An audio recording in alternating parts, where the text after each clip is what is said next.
basically I was with someone, we broke up, and then obviously I hadn't been on dates and stuff.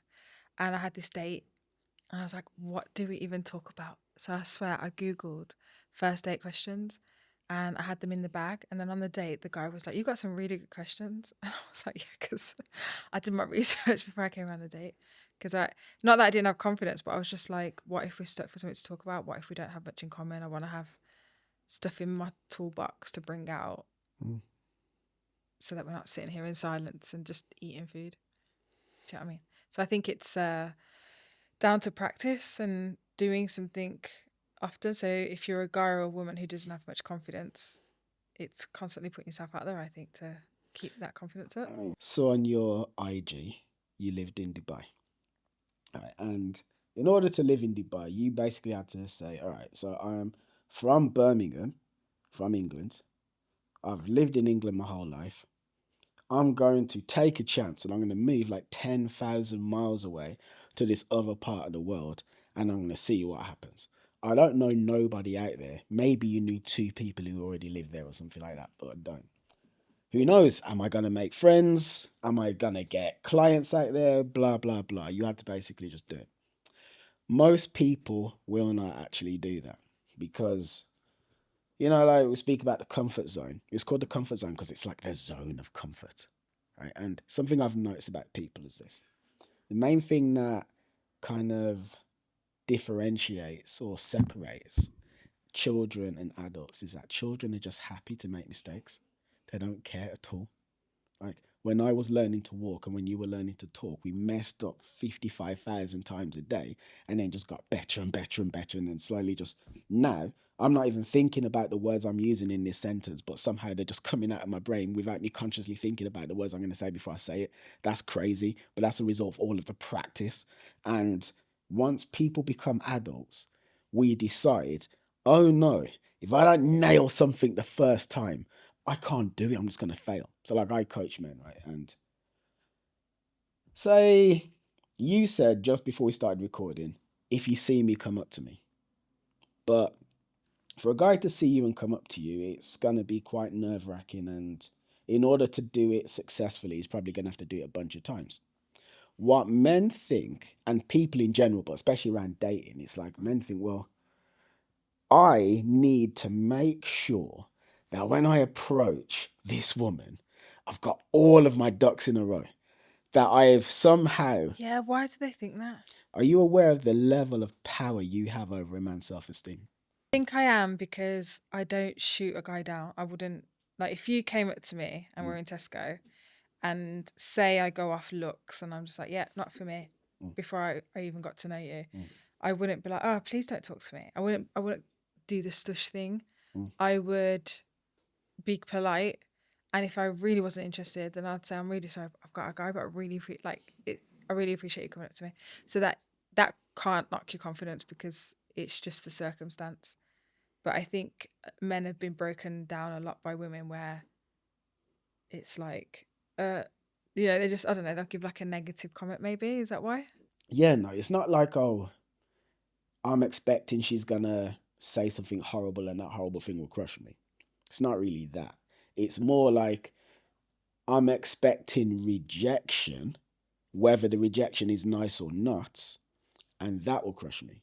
As in, you go to apply for your dream job at Sony PlayStation, and they say, nah, they say, you're completely unqualified, no. And they say, yeah, you were almost there, but we gave it to someone else. Both situations, you've still been rejected.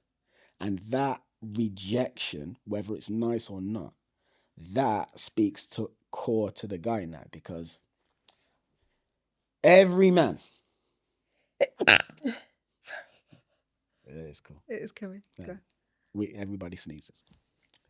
Every man, whether he's white, black, or whatever, has the James Bond, the 50 Cent, the Chris Brown, the I don't know who. Go again. Go on. It's ticking in my nose. Okay. And that's going to be a reel. Every Go. man's got this like dream, this fantasy, right? Of being that man that women just want. And the thing is, even if that fantasy is miles away from reality, So even if you got some man who's like, nobody wants this man at all, like he's not attractive to women at all, nobody wants him.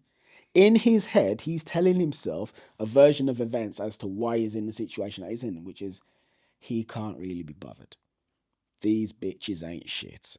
If he really wanted to X, Y, and Z, he'd be able to get all the women he wanted if he really cared. That's what he's consciously telling himself.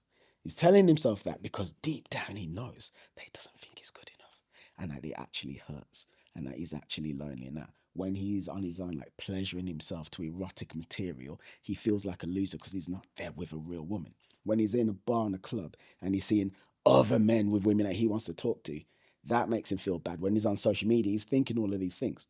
And the point is that when he walks up to you and he goes, "Excuse me, how are you doing? Pleasure to make your acquaintance. My name is Jason." You're looking, you scan from head to toe, and you go, and then you give this man a rating. And let's say the threshold for interest has to be 82 out of 100, right? Jason gets 67. And you're like, nah. And in that moment there, you are basically saying to Jason, in his head, you're just not good enough. Everything that makes you you, just not good enough. Your voice, fuck your voice. You're not tall enough. Your dick's probably small. Your accent is weird. Your dress sense, I don't know. Your gait, you just do not have what it takes. So then after you have rejected him, he has to sit down and realize that that James Bond, 50 Cent, Sean Connery, whatever fantasy of him being this absolute alpha, this Mac Daddy, as they used to say, the king of Riz, that can just bring women to him, that's all bullshit. And then he has to realize that he is actually who he is. So he can't do that. And the point is that in order to get to where he wants to be, so like I'll encourage guys, and it's like, all right, I want a wife. I really want a wife. I don't want to die alone. Like the man doesn't even want to get like laid a ton. He wants a wife. Like obviously men want to fuck as well. But men I'm working with for the most part, like they want to meet somebody. But it's like, okay, I want a wife. I don't want to die alone. Great. So we're going to need to go out and meet some women.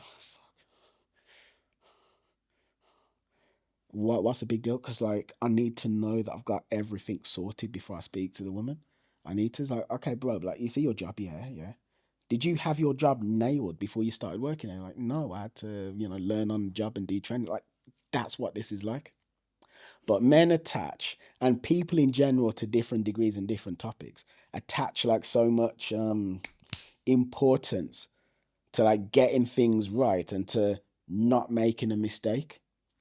So like a guy that I'll coach, he won't allow himself, well, at least before I start coaching him, to see that if he approaches a woman and she says no thank you, then all it is feedback. That maybe he didn't seem confident enough. Maybe he was overbearing. Maybe she's a lesbian. Maybe she's just having a bad day. And to just kind of keep it moving. There's way more variables than just I'm not good enough. Yeah. I could get approached in the wrong way and it's not happening. I could get, I could be having a bad day or I could be in a relationship. I could be in a rush.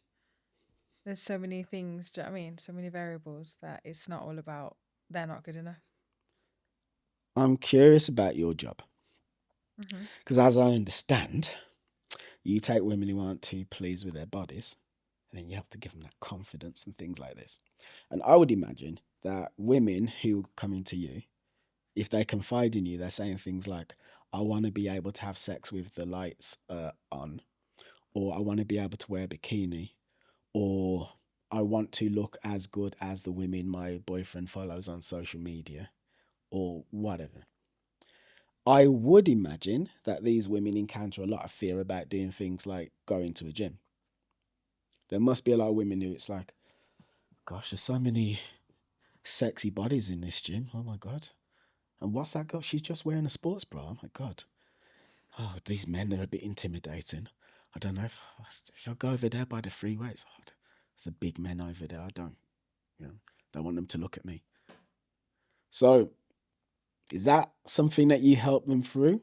And like, what Yeah, does that because look I used to like? be that girl. Yeah. The gym I go to now, I remember going there for the first time and I was so intimidated Mm, because it's true, big, tall, muscular men, mm. and the girls walk in there with confidence, you know, half naked, and it was just like a whole different world. But with the confidence thing, it's just showing up. You know, I was like, cool, maybe I won't go to that gym because it's very intimidating. I'll go to a subtler gym, which was like a pure gym, and I'll start there. And the more I went, the more confidence, the more my confidence grew, the more I got to know the people that went there, so it felt like home. And then now the gym that I go to, which once was really intimidating, I'm that girl that I used to look at and be like, wow, I wish I could walk in the gym like that. I go in with small shorts, small sports bra, I banter with the guys, I lift really heavy. It's like a home now.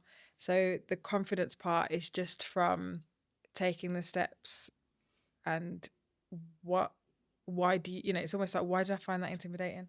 Yeah, and the women that I coach, it is like that. It's a lot of the thought processes that go through their head is like what you mentioned, and a lot of that is down to self love.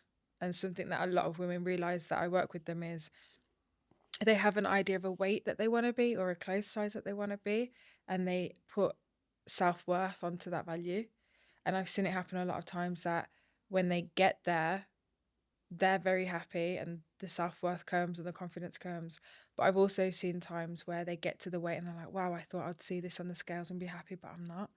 And it's because that weight doesn't equal eternal happiness. But you think it does? But in the goal to getting there, you think it does. Yeah. But you realize the girls that get there and realize that there's more is because there's still work to be done and it wasn't down to that number on the scales kind of thing. A pet peeve of mine is people who focus on weight when it comes to fitness. Like, I want to lose 5 pounds. Like, what the hell does that mean? Because if I didn't work out for a month, I'd lose weight. I wouldn't look and feel any better at all, but I would lose weight. Mm-hmm. So I don't really get why people care about the number. Like, I have no idea how much I weigh right now. I went to Bali for 2.5 weeks and I lost weight. And some people were like, oh my God. I'm like, it was muscle. I didn't train for two and a half Exactly. weeks. Exactly, right? And I was way weaker when I went back to the gym. Exactly. Where did you stay when you were there, by the way? Oh, all over. Oh. Like literally all over. I didn't stay anywhere for longer than like 3 nights. Honestly, I was there for like a year and a half during the pandemic. If not for my parents, I would just be living there. I wouldn't be back in the UK. If it wasn't for my dog, I'd be. A lot of men think that like success with women is going to make them happy.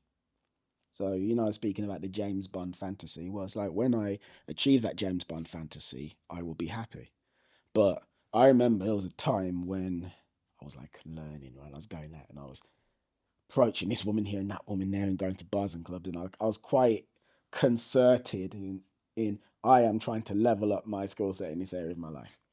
And at one point I slept with 2 women in a day, single day.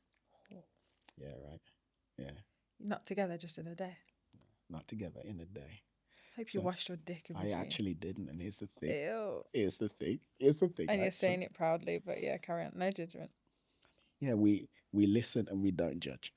Right. So, I go for the first date. First date goes well. Blah blah blah. We're in the bar. We go back to her place. We do it like they do on the Discovery Channel. Then I'm on my way back home, right? And I haven't had a chance to shower. And then I walk past a bar and I see 2 women and like, oh my God, they were American. Oh my God, you're so handsome. You gotta come out with us. What have you been doing tonight? And I said, well, I've just met a girl, fucked her, blah, blah, blah. I'm on my You way home. told him. Yes, because I had nothing to prove. Here's the thing, right? It's like ordinarily, I would be like, oh no, I'd never tell them that. But I wasn't trying to impress these girls.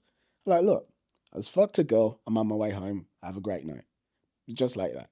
Like, you guys seem great. I'm covered in filth. I'm going home. Pleasure to meet you. Anyway, they really wanted me to go out with them. And the point is, I fucked one of them. And it's like, that blew my mind. I was like, how is it even possible? It didn't compute because, well, I told her what I did. So she should never want to do anything with me now because I told her what I did. She didn't Because give you a still got that other girl on your dick. That's why. yeah, exactly. But she did not care. Anyway, that's not the point now. The point is this. Some point I'm walking home, right? I'm feeling quite good about myself. And I'm like, all right, so like that little warm afterglow died down. And I looked at myself, I was like, this is the kind of thing that I dreamed would happen. Like dreamed, right? This is all the validation that I needed to know I'm a worthwhile person. Now I'm supposed to love myself, right? I should love myself now because two women invited me into their bodies in one day, so I'm worth loving, right? I was like, oh no, I actually feel exactly the fucking same. Mm. I feel exactly the same.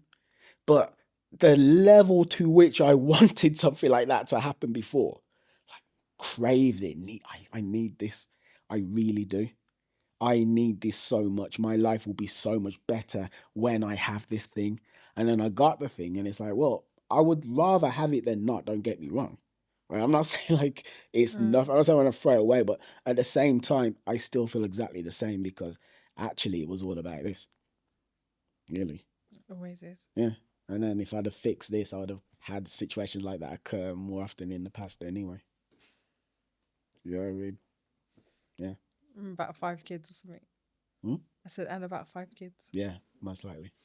Yeah, it's probably a good eye, didn't then?